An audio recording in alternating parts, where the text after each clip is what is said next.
السلام عليكم ورحمة الله وبركاته. حبايبي الحلوين المنورين كنوز الرياضيات، ازيكم عاملين ايه؟ وحشتوني كتير كتير. وعشان كده وبعد الغيبة الطويلة دي قلت لا طبعا ما ينفعش ارجع وايديا فاضية. جبت لكم معايا هدية وحاجة حلوة جدا جدا جدا، مفاجأة جميلة جدا.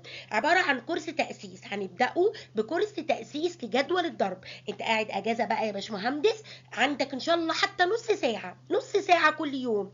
جايز معايا كشكول وقلم، وكل يوم هقول لك طريقه، لان المفاجاه اللي انا محضرها لك اسمها جدول الضرب حكايه مع نشا والدب.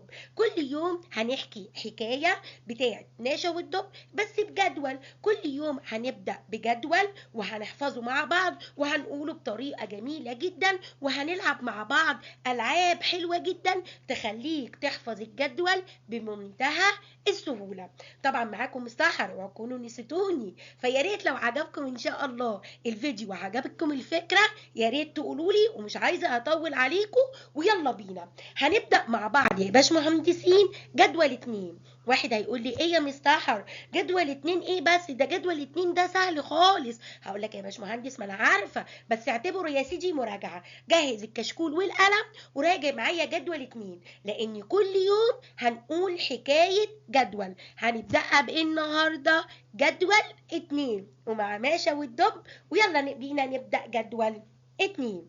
جدول 2 يا باشمهندسين، جت ماشا وكانت عايزة تقعد تذاكر الجدول، وراحت جايبة بقى الكتب بتاعتها والحاجة بتاعتها، وبدأت إنها تفتح الكتاب بتاعها وتبدا تذاكر.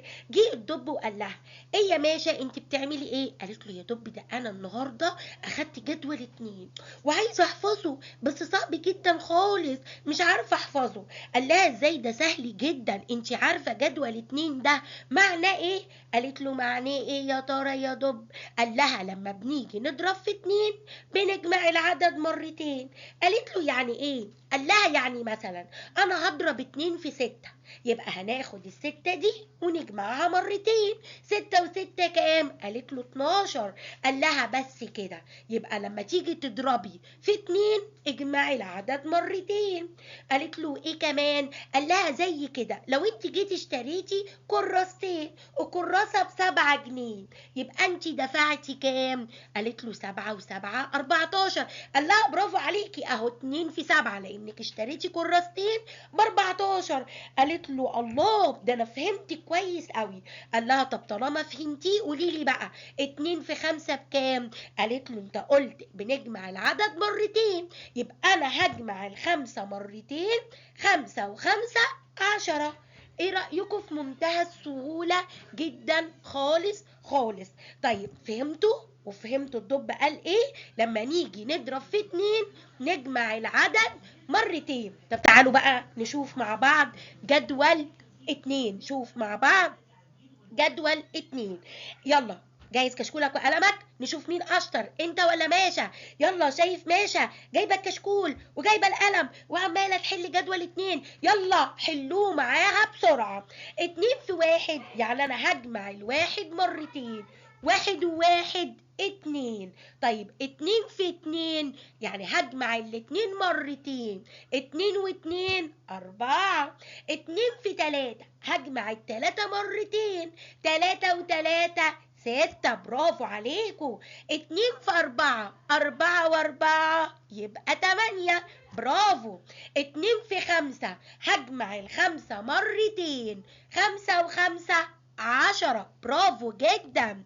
2 في 6 هجمع الستة مرتين. 6 و6 يبقوا 12. 2 في 7 هجمع السبعة مرتين. 7 و7 14.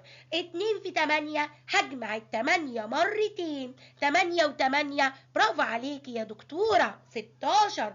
2 في 9 بقى، 9 و9 بسرعة، مين هيقولها؟ ماشا ولا مين؟ برافو عليكم. 2 في 9 ب 18. طب لو قلت لك بقى 2 في 20 هجمع ال20 مرتين. 20 و20 يبقوا كام؟ 40. برافو عليك يا زيزو. شفتوا بقى الموضوع سهل جدا ازاي؟ ده سهل جدا جدا. عرفنا خلاص حكاية جدول 2. يبقى حكاية جدول 2 نجمع العدد مرتين. تاني، لما نضرب في 2 نجمع العدد مرتين. برافو عليك يا زيزو. كلنا فهمنا جدول 2. طب تعالوا بقى جاهزين نلعب لعبة حلوة مع ماشا والدب. شايف الدب عمال يلعب ازاي، وماشا عمالة تلعب وفرحانة ومبسوطة. طب يلا بينا، مين هيقول معايا بسرعة، ومين هيستعد وجاهز كشكولك وقلمك وقول يلا بسرعة. جاهزين؟ طبعا يا مس سحر جاهزين. طب يلا بينا. 2 في 9 بيقول لي اختار. برافو عليك يا زيزو، بس استنى يا زيزو، ادي فرصة لحبايبنا الحلوين، ادي فرصة لحبايبنا الحلوين يجاوبوا معانا. 2 في 9 مديني اختيارات. بيقول يا ترى 2 في 9 ب8 ولا 10 ولا 18 ولا 20؟ مس سحر قالت 2 في 9 يبقى هجمع ال9 مرتين. 9 و9 18. برافو عليكم، يبقى الإجابة الصح 18. تعالوا نشوف اللي بعده. 2 في 7 بيقول لي يا ترى 2 في 7 ب12 ولا 10 ولا 14 ولا 16؟ مين هيقول؟ ماشي 16. 2 في 7 يا زيزو. 7 و7 كام؟ 14. برافو، يبقى 2 في 7 ب 14. بعد كده نشوف اللي بعده. 2 في 5 يعني هجمع ال5 مرتين. يا ترى الاختيارات 15 ولا 10 ولا 14 ولا 6؟ 5 و5 كام؟ يلا بسرعة قولوا معايا. برافو عليكم، 2 في 5 ب10. نشوف السؤال اللي بعده. 2 في 10 يا ترى ب20 4 16 25؟ 10 و10 كام؟ 10 و10 برافو عليكم 20. آخر سؤال. 2 في 6 هجمع ال6 مرتين. طيب يا ترى الاختيارات 16 ولا 18 ولا 14 ولا 12؟ 2 في 6 بكام؟ 6 و6 كام؟ 12.